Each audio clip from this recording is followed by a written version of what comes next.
முகமது பந்தர் என்கிற ஊர்ல இருந்து மெஹரு நிசாங்கிறவங்க கேட்கிறாங்க.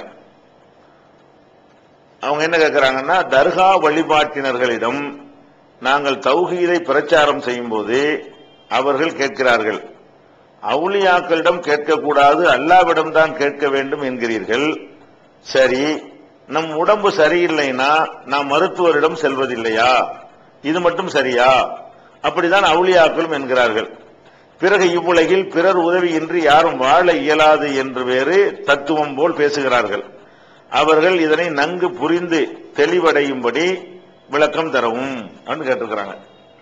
இது நீண்ட காலமாகவே இந்த தர்கா வழிபாடுகளை நியாயப்படுத்தக்கூடியவர்கள் கேட்கக்கூடிய ஒரு கேள்விதான்.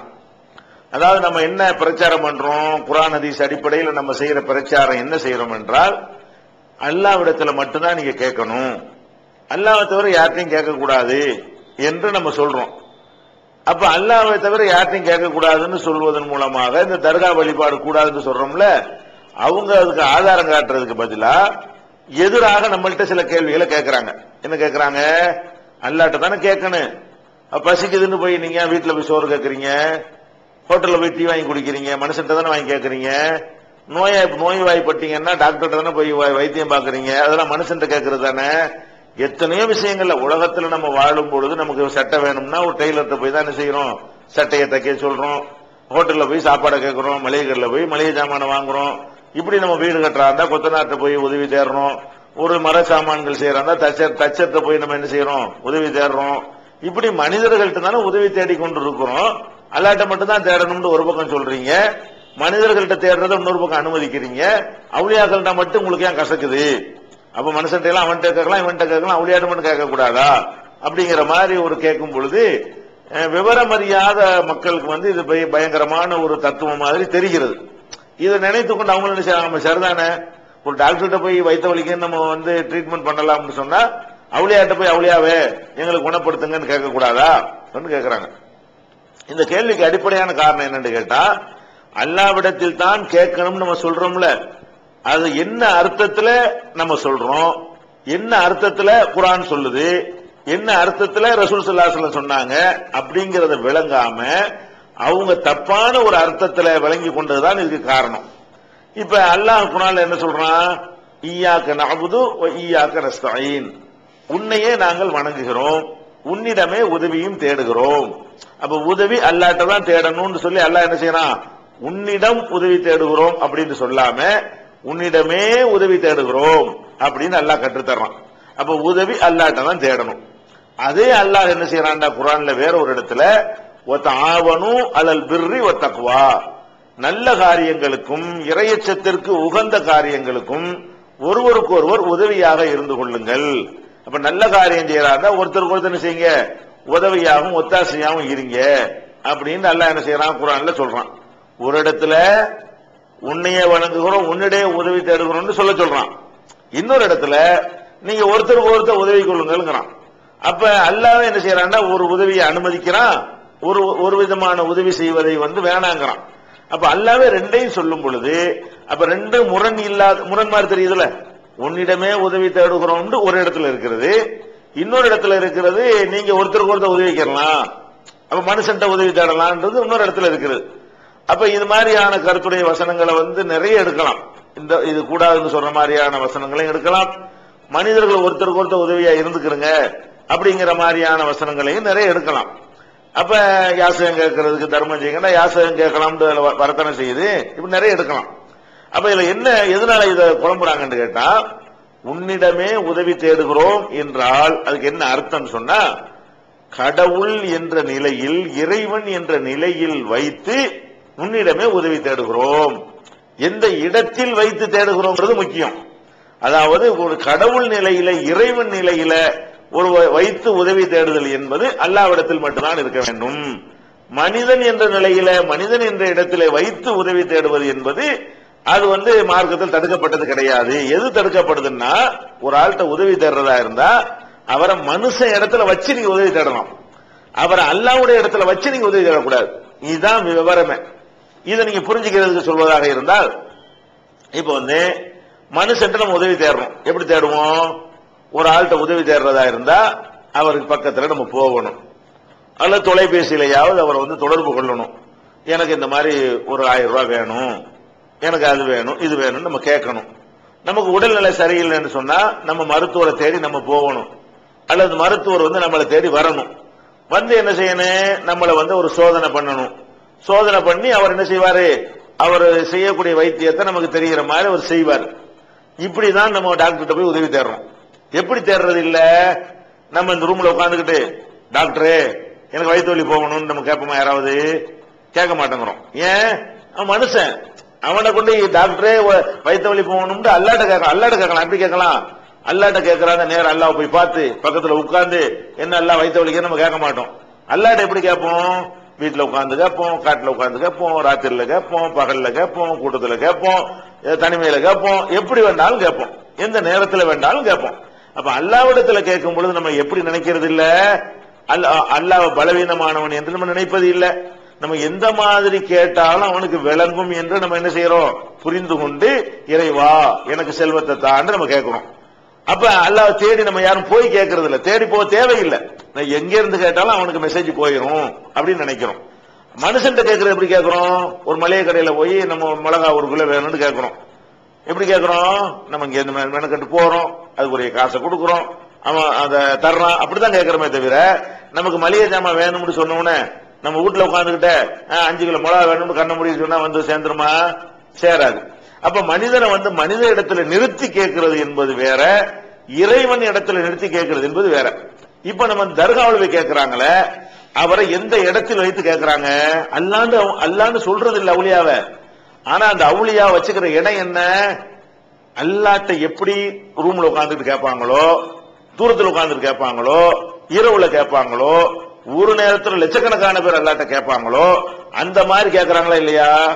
அல்லாவே குழந்தையை தாண்டு கேட்கிற மாதிரி நாகூர் ஆண்டவரே குழந்தையை தாண்டு கேட்கிறான். அப்ப என்ன நினைக்கிறான் இவன்?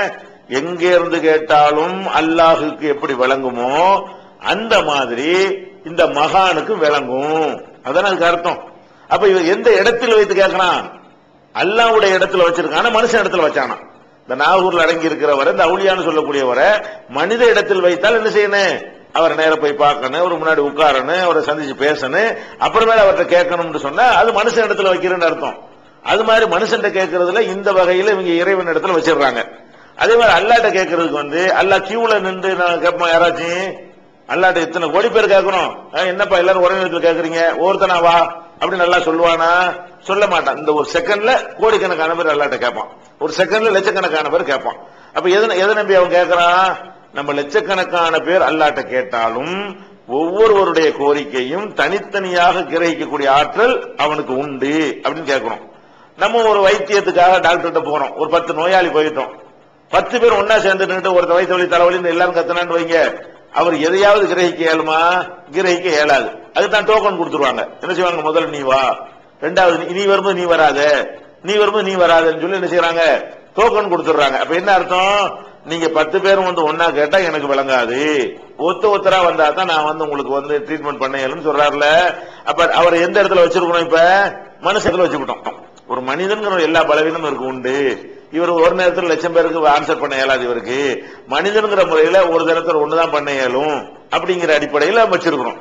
இந்த வகையில பார்த்தாலும் இது மனுஷன் கேட்கிற விதம் நமக்கு விளங்குது, அல்லாட்ட கேட்கிற விதமும் விளங்குது. இந்த அவுளியாட்ட கேட்கறங்கிறவன் எப்படி கேட்கறான்?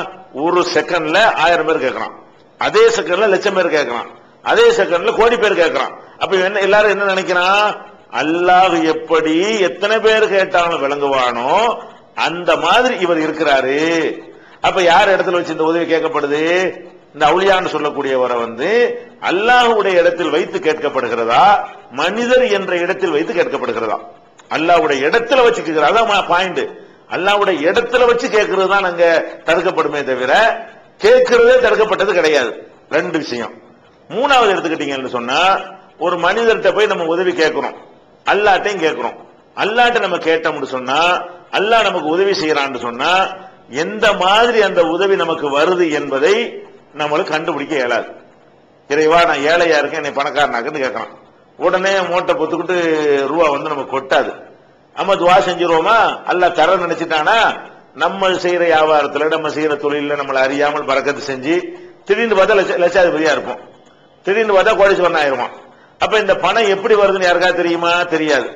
அப்ப இறைவன் தரக்கூடிய இறைவன் வைத்த வழி நம்ம முறையிடுறோம். உடனே அல்லாஹ் வந்து மருந்து எடுத்துட்டு ஊசி கொண்டாந்து குத்தி நமக்கு வைத்த வழி போக்குவானா? அப்படி போக்குறது இல்ல. வைத்த வழின்னு கேட்போம், அது குணமாயி போயிடும். அப்ப இறைவன் நம்ம கேட்கிற விதத்தை எடுத்துக்கொண்டாலும் அது ஒரு தனிப்பட்ட ரகமாக இருக்கிறது. இறைவன் நமக்கு செய்யற உதவியை எடுத்துக்கொண்டாலும் அது ஒரு ரகத்தில் இருக்கு. எந்த ரகத்தில் இருக்கிறது? உதவி அவன் செய்வான், எப்படி அந்த உதவி நமக்கு வருது என்பது நமக்கு தெரியாது. இது இறைவன்கிட்ட கேட்கக்கூடிய ஒரு விதம். இப்ப ஒரு மனுஷன் கேட்கணும்னு வைங்க, ஒரு 1000 ரூபாய் வேணும்னு கேட்கிறோம். எப்படி அந்த மனுஷன் தருவான்? அவன் பாக்கெட்ல கையை விடுவான், 1000 ரூபாய் எடுப்பான், நீட்டுவான், நம்ம கையை நீட்டணும், அதை வாங்கணும், எல்லாம் நமக்கு தெரியுது. இந்த மனுஷன் நமக்கு எப்படி எல்லாம் உதவி செய்யறான் என்பது நம்ம கண்ணு முன்னாடி தெரிகிறது. ஒரு டாக்டர்கிட்ட போய் வயிற்று வலிக்குன்னு சொல்றோம்னு சொன்னா அது அவர் என்ன செய்வாரு? வயிற்று வலிக்குது, சரி போ பணமாயிருன்னு சொல்ல மாட்டாரு. மருந்தை எடுப்பாரு, நம்ம கையை பிடிப்பாரு, குத்துவாரு, அதுக்கப்புறம் போப்பான்னு சொல்லுவாரு, மாத்திரைகளை தருவாரு. இப்படித்தான் அந்த மாத்திரை உள்ள போகும், அது போய் வேலை செய்யும். அப்ப அந்த நோய் குணமாகிறதுக்கு அவர் என்னென்ன செய்யறாரோ அந்த வழி எல்லாமே நமக்கு தெரிஞ்சு நடக்கும். இது மனுஷன் செய்யற உதவி. அல்லாஹ் செய்யற உதவி என்ன? அல்லாஹ்ட்ட இருந்து வர்ற எந்த உதவியுமே எப்படி அவன்கிட்ட இருந்து வருது என்று நமக்கு சொல்லவே இயலாது. இப்ப நான் என்ன கேட்கிறேன், இவ அவுளியாவே என்னை பணக்காரனாக்குன்னு கேட்கறீங்க. உடனே அவர் என்ன செய்யணும்? கபூர்ல இருந்து கையை நீட்டி இந்தா 10 லட்ச ரூபா வச்சுக்க அப்படின்னு தருவாரையானால் தாராளமா கேளுங்க. ஏன்? கண்ணுக்கு முன்னாடி மனுஷன் மாதிரி தர்றாருல. நீங்க போய் கபருக்கு முன்னாடி நின்று என்ன செய்யுங்க, அவுளியாவே எனக்கு 1 கோடி ரூபாய் பணம் வேணும் கொடுங்கன்னு கேட்கறீங்க. உடனே என்ன செய்யுது? அப்படி கபூர் பிளந்து கையில கட்டுக்கட்டா 1000 ரூபாய் தாள் நீட்டி இந்த வச்சுக்க இப்படி தந்தாருன்னு வைங்க, அப்படியே தர்றாரு, போய் வாங்கிருங்க, நானும் வாங்கிக்கிறோம். இது அவுளியாட்டன்னு வாங்குறது ஏடிஎம் மிஷின்ல போய் வாங்கலாமே. இது அவுளியாவா இருக்கிற அவசியம் கிடையாது. மிஷின்ல கொண்டே கார்டை போட்டு நம்ம பணம் வச்சிருந்தோம் வைங்களேன், ஏடிஎம் கார்டு தருவான். அதை போய் நம்பர் பாஸ்வேர்டு அடிச்சோம்னா எவ்வளவு ரூபா? 40,000 ரூபாய் அடிச்சோம்னா 40,000 ரூபாய் பணம் வந்துடும். மிஷின் கூட கேட்கலாம், மனுஷன் என்ன கேட்கறதுங்கிறேன். இந்த மாதிரி நம்ம கண்ணு முன்னாடி தெரியற மாதிரி தந்தால் யார்கிட்ட வேணாலும் கேட்கலாம். அவுளியா அப்படியே தர்றாரு, அப்படி தர்றாரு நம்ம நினைக்கிறான். இவன் நினைக்கிறான் இங்க உட்காந்து அவுளியாவே என்ன பணக்காரன் ஆகுங்கிறான். அவர் ஆக்குவாருன்னு நம்புறான். எப்படி ஆக்குவாரான்? அல்லாஹ் எப்படி நம்மளை பணக்காரன் ஆக்குவானோ, அல்லாஹ் எப்படி நம்ம நோயை தீர்ப்பானோ, அதை எப்படி தீர்கிறது என்பதை நாம் அறிந்து கொள்ளாத வகையில் அல்லாஹ் தீர்ப்பான அந்த மாதிரி இந்த அவுளியாங்கிறவர் நம்ம நோயை தீர்ப்பாரு. இப்ப என்ன வழங்குது? இந்த அவுளியாட்ட கேட்கறது டாக்டர்கிட்ட கேட்கறதும் ஒண்ணு இல்ல, அவுளியாட்ட கேட்கறதும் மனிதர்கள்ட்ட கேட்கறதும் ஒண்ணு இல்ல. அல்லாட்ட கேட்கிற மாதிரி இது இருக்குதான் சிந்திச்சு பார்க்கணும். நீங்க அவுளியா மகான் பெரியார் நம்ம கேட்கிறாங்களே, இதெல்லாம் இறைவன்ட்ட கேட்கிற மாதிரி வைத்து கேட்கிறார்களா, மனுஷன் கேட்கிற மாதிரி நினைத்து கேட்கிறார்களா? இறைவன் இடத்துல வச்சு கேட்கிறாங்க. மனுஷன் கேட்கும் போது இவன் ஒரு பலவீனமானவன். இன்னும் சொல்ல போனா மனுஷன் கேட்கறதுக்கு அல்லாட்ட கேட்கறதுக்கு இன்னொரு வித்தியாசம் இருக்கு. 4வது வித்தியாசம் என்ன வித்தியாசம்? ஒரு மனுஷன் நம்ம கேட்கிறோம், கேட்கும் போது நமக்கு தெரியும் நம்ம ஏதோ உடம்பு சரியில்லைன்னு இந்த ஆள்கிட்ட போய் வைத்தியத்துக்கு போறோம், அதுக்காக எல்லா காரியத்துக்கும் நம்ம போக மாட்டோம். இவருக்கு நம்ம ஒண்ணு செஞ்சா நம்ம அவருக்கு ஒண்ணு செய்வோம். அவர் ஊசி போடுறாரு, நம்ம 100 ரூபாய் கொடுக்குறோம்ல, அவர் நமக்கு ஒண்ணு செய்யற மாதிரி நம்ம என்ன செய்யறோம்? அவருக்கு ஒண்ணு செய்யறோம். அப்ப நம்ம என்ன இடத்துல வைக்கல, அடே நீ ஒரு மனுஷன்டா, நீ நம்ம இதை படிச்சிருவேன்ட்ட, அதனால இதை பண்ணுனால நான் உனக்கு ரூபா தருவேன், நீ என்கிட்ட வாங்குற நான் உன்கிட்ட வாங்குறேன், நீனு கடவுள் கிடையாது நானும் கடவுள் போடான்றோம், நீனு ஜமம் நானும் ஜமம். ஒரு கடையில போய் ஜாமான் வாங்குறோம், ஜாமான் தந்தா நம்ம தெய்வம் நினைக்கிறோம் இல்ல, என்ன நினைக்கிறோம்? நீ மிளகாய் தந்தா நான் ரூபாயை தருவேன், நீ மல்லியை தந்தா நான் ரூபாயை தருவேன் அப்படின்னு சொல்லி நம்ம என்ன செய்யறோம்? நம்ம அவனுக்கு கொடுக்குறோம், அவன் நமக்கு தர்றான். இந்த சட்டையை தச்சு தாங்கன்னு ஒரு டெய்லர்ட்ட கொடுக்குறேன், டெய்லர்ட்ட கொடுத்தா அவர் பெரிய சேவை செஞ்சா கடவுள் வேலை செஞ்சா நம்ம நினைப்போமா? இதை தச்சவன என்ன செய்வோம்? 50 ரூபாய் கூலி கொடுறானா, இந்த கூலி பிடிச்சிக்க அப்படின்னு கொடுக்குறோம். அப்ப மனிதர்கள்ட்ட கொடுக்கும்போது நம்ம என்ன நினைக்கிறோம்னு கேட்டா, அவன் அந்த 2-3 வேலையை அவன் செய்வான் அப்படின்னு நினைக்கிறோம். 2வது அவன் நம்மளை சார்ந்து இருக்கிறான், நம்ம எப்படி அவனை சில விஷயங்கள்ல சார்ந்து இருக்கிறோமோ அந்த மாதிரி டாக்டரை சார்ந்த நோயாளி இருக்கிற மாதிரி நோயாளியை சார்ந்தான் டாக்டர் இருக்கிறான். இப்ப டாக்டர் இல்லாட்டி நோயாளி செத்துருவான்னு சொல்லுவாங்க, நோயாளி இல்லாட்டி டாக்டர் செத்து போயிருவான் சோத்து வலி இல்லாம. அப்ப ஒருத்தர் என்ன செய்யறாங்க? சார்ந்துதான் இருக்கிறார்கள். அப்ப நம்ம என்ன வழங்குறோம்? மனுஷன்ட்ட போகும் பொழுது நம்ம இன்னைக்கு 1000 ரூபாய் கேட்கிறோம், நாளைக்கு அவன் நம்மள்ட்ட கேட்பான், நம்மள்ட்ட கேட்காட்டான்னு அவனோட ஒரு பெரிய ஆள்கிட்ட போய் கேட்பான். அப்படி அந்த நிலையில் அவன் இருக்கிறான்னு விளங்கிக்கிட்டு நம்ம செய்யறோம். அல்லாட்ட கேட்கிறோம் அப்படி நடப்போமா? ஏதோ எல்லாம் நான் இன்னைக்கு உன்ட்ட கேட்கறேன், நாளைக்கு என்கிட்ட வரணும் அப்படின்னு நினைச்சு கேட்கிறோமா? அல்ல நமக்கு நீ உதவி செஞ்சவன, நீ என்ன பெரிய உதவி செஞ்ச, நான் தான் உனக்கு செஞ்சேன் அப்படின்னு ஏதாவது சொல்ல முடியுமா? இறைவன்ட்ட கேட்கும் பொழுது அவன் தான் செய்யறவன், நான் தான் வாங்குறவன். அவன் தான் கொடுக்கிறவன், நான் தான் வாங்குறவங்கிற அந்த ஒரு அம்சம் தான் இருக்கே தவிர நானும் கொடுப்பேன் அவனும் கொடுப்பாங்கிற சம அந்தஸ்து அங்க கிடையாது. மனுஷன் கேட்கும்போது எப்படி இருக்குது? அவன் இன்னைக்கு செஞ்சா நான் நாளைக்கு செய்வேன், அவன் இதை செஞ்சா நான் அதை செய்வேன், அவனுக்கு நான் தேவைண்டா எனக்கு அவன் தேவை. இந்த ஒரு அடிப்படை அதுல இருக்கா இல்லையா? இருக்குது. இப்ப அவுளியாட்ட கேட்கிறேன்றீங்களா, அதுக்கு என்ன அடிப்படை இருக்குது? எல்லாம் அல்லாஹ்வுடைய நிலைதான். என்ன செய்றீங்க? எல்லாத்தையும் கேட்கறீங்க, புள்ளையும் கேட்கறீங்க, பணத்தையும் கேட்கறீங்க, மழையையும் கேட்கறீங்க, விசாவையும் கேட்கறீங்க, பாஸ்போர்ட்டையும் கேட்கறீங்க. என்னென்ன அல்லாட்ட கேட்பீங்களோ என்ன இதுதான் கேட்கணும்லாம் கிடையாது. அப்ப டாக்டர்கிட்ட போய்கிட்டு நம்ம வந்து என்ன செய்ய மாட்டோம், எனக்கு ஒரு விசா போட்டுதாங்கன்னு கேட்போமா? டாக்டர்கிட்ட என்ன கேட்போமா? அவன் தெரிஞ்ச 4 விஷயத்தை போய் கேட்போம், எல்லாத்தையும் கேட்போமா? இந்த அவுளியாட்ட கொண்டு வைக்கிறானா, அல்லாட்ட கேட்கிற மாதிரி அம்புடு கோரிக்கை வைக்கிறானா இல்லையா? வைக்கிறான். வச்சுட்டு என்ன செய்யறான்னு கேட்டா, அவுளியாவுக்கு நீ என்னப்பா கொடுப்ப, நான் ஏன் அவுளியாவுக்கு கொடுக்கணும், அவுளியா தான் எனக்கு தரணும்னு நினைக்கிறான். அப்ப அவுளியா வந்து என்னைய சார்ந்து இருக்கவில்லை, நான் வந்து அவுளியாவை சார்ந்து இருக்கிறேன் அப்படின்னு நினைக்கிறானே. இவர் அல்லாஹ் இடத்துல அவரை வச்சிருக்கிறானா, மனுஷ இடத்துல வச்சிருக்கிறானா? அப்ப என்ன விளங்காம இருக்கிறாங்கன்னு கேட்டா, மனிதர்கள்ட்ட இந்த கேட்கிறது என்பதும் அவள் தர்காவுல போய் செத்து போன ஆட்கிட்ட, உசுரோட உள்ள ஆட்கிட்ட மகான் நினைத்து கொண்டு கேட்கிறதும் சமமானது இல்லை. இந்த கேள்வி எல்லாம் இறைவன் நிலையில் நிறுத்தி கேட்கப்படுகிறது. இந்த கேள்விகள் எல்லாம் மனித நிலையில் நிறுத்தி கேட்கப்படுகிறது. மனித நிலையில் நிறுத்தி கேட்கப்பட்டால் அது மார்க்கத்தில் தடுக்கப்பட்டது இல்லை. ஒருவரை கடவுள் நிலையில் நிறுத்தி கேட்கப்படுமையானால் அது மார்க்கத்தில் தடுக்கப்பட்டிருக்கிறது. கடவுள் நிலையில் நிறுத்துறதுக்கு நான் ஒரு வித்தியாசம் சொல்லிவிட்டேன். இந்த வேறுபாடுகள்லாம் இருந்தால் அது வந்து கடவுள் நிலையில் நிறுத்துறாங்க. இதை வந்து நீங்க அப்படி கேட்கக்கூடியவர்களுக்கு என்ன செய்யுங்க, இதை வந்து நீங்க ஒரு பதிலாக